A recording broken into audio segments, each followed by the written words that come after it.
धीरज आणि रजत सोन्यातल्या गुंतवणुकीसंदर्भात चर्चा करत होते। रजतने मागच्या मे महिन्यात त्याच्या आई आणि पत्नीसाठी दागिने बनवून घेतले। गावाकडची जमीन विकून त्याला 20 लाख रुपये मिळाले। त्यातून त्याने आई आणि पत्नीसाठी प्रत्येकी 10-10 तोळे दागिने खरेदी केले। त्यावेळेला सोन्याचा रेट होता 60,000 रुपये प्रति तोळा। आता सोन्याचा रेट 75,000 रुपयापर्यंत वाढल्यामुळे रजत खूप खुश आहे। एका वर्षात आपल्याला 25% रिटर्न मिळाल्याचं तो धीरजला सांगतो। अरे रजत, तुला 25% रिटर्न नाही तर केवळ 5%च रिटर्न मिळालाय असं धीरज त्याला सांगतो।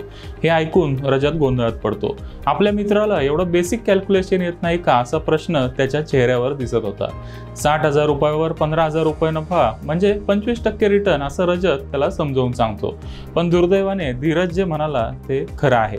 रजतला 25% नाही तर केवळ 5%च रिटर्न मिळालाय। कसं ते जाणून घेऊया। रजतने ज्या वेळेला दागिने खरेदी केले तेव्हा सोन्याचा रेट चालू होता 60,000 रुपये। त्याने आई आणि पत्नीसाठी बांगड्या आणि नेकलेस खरेदी केले। त्यावर त्याला 15% मेकिंग चार्जेस म्हणजेच मजुरी भरावी लागली। तसेच मेकिंग चार्जेसवर 5% जीएसटी आणि सोन्याच्या मूल्यावर 3% अतिरिक्त जीएसटी भरावा लागला। याचा अर्थ रजतने 60,000 रुपये प्रति तोळा या रेटने सोनं खरेदी केलं, पण प्रत्येक तोळ्यासाठी त्याने 9,000 रुपये मेकिंग चार्जेस आणि त्यावर 5% जीएसटी असे 9,450 अतिरिक्त भरले। याशिवाय 60,000 रुपयावर 3% म्हणजे 1,800 रुपये प्रति तोळा जीएसटी त्याला भरावा लागला। याचा अर्थ रजतने 60,000 रुपये प्रति तोळा नाही तर साधारण 71,250 रुपये प्रति तोळा या रेटने सोनं खरेदी केलं। आता सोन्याचा रेट चालू आहे 75,000 रुपये म्हणजे रजतला या गुंतवणुकीवर केवळ 5% रिटर्न मिळाला।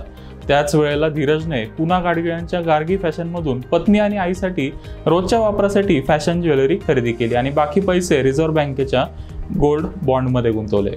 धीरजने सोन्याचा रेट 60,000 रुपये चालू असताना रिझर्व्ह बँकेच्या गोल्ड बॉन्डमध्ये गुंतवणूक करण्याचा चांगला निर्णय घेतला। त्याने हे बॉन्ड ऑनलाईन खरेदी केले, त्यामुळे त्याला प्रति तोळा 500 रुपयाचा अतिरिक्त डिस्काउंटही मिळाला। त्याचबरोबर वर्षातून 2दा त्याला एकूण 2.5% व्याज देखील मिळालं। साधारण 1% ऑनलाईन डिस्काउंट, 25% सोन्याच्या किमतींमध्ये झालेली वाढ आणि 2.5% व्याज असा त्याला 1 वर्षात जवळपास 28% रिटर्न मिळाला।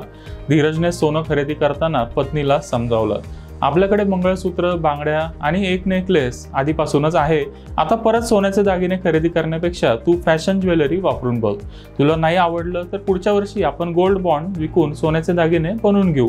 फॅशन ज्वेलरी स्वस्त आहे, त्यामध्ये व्हरायटी भरपूर आहे। फार महाग नसल्यामुळे आपण प्रत्येक वर्षी नवीन डिझाईनचे दागिने घेऊ शकतो। दागिने चोरी होण्याची भीती देखील यामध्ये नसते।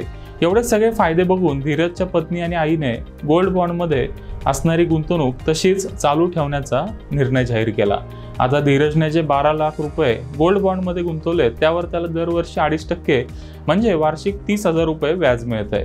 तो दरवर्षी पुन्हा गाडगिळांच्या गार्गी फॅशन आणि इतर नामांकित ज्वेलर्सकडे जाऊन या 30,000 रुपयाची फॅशन ज्वेलरी खरेदी करतो। एका बाजूला त्याचा कॉर्पस वाढतोय तर दुसऱ्या बाजूला तो दरवर्षी भरपूर दागिनेही खरेदी करतोय। त्याला सुरुवातीच्या गुंतवणुकीवर ना कोणता जीएसटी भरावा लागला ना कोणते मेकिंग चार्जेस। त्यामुळे तुम्ही जर सोन्याचे दागिने खरेदी करायचा विचार करत असाल तर या स्ट्रॅटेजीचा नक्की विचार करा। याचे फायदे तुमच्या घरातल्या लोकांना समजावून सांगा। जग बदलतंय, त्यामुळे आपल्याला देखील आपली इन्व्हेस्टमेंट स्ट्रॅटेजी बदलण्याची आता गरज आहे।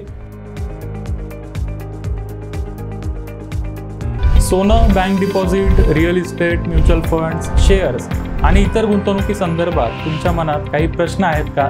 काळजी करू नका, आता तुम्ही हे प्रश्न थेट अर्थविश्वातल्या तज्ज्ञांना विचारू शकता आणि तेही अगदी मोफत। मनी9 ॲप डाउनलोड करा आणि लगेच तुमच्या मनातल्या प्रश्नांचे उत्तरं जाणून घ्या।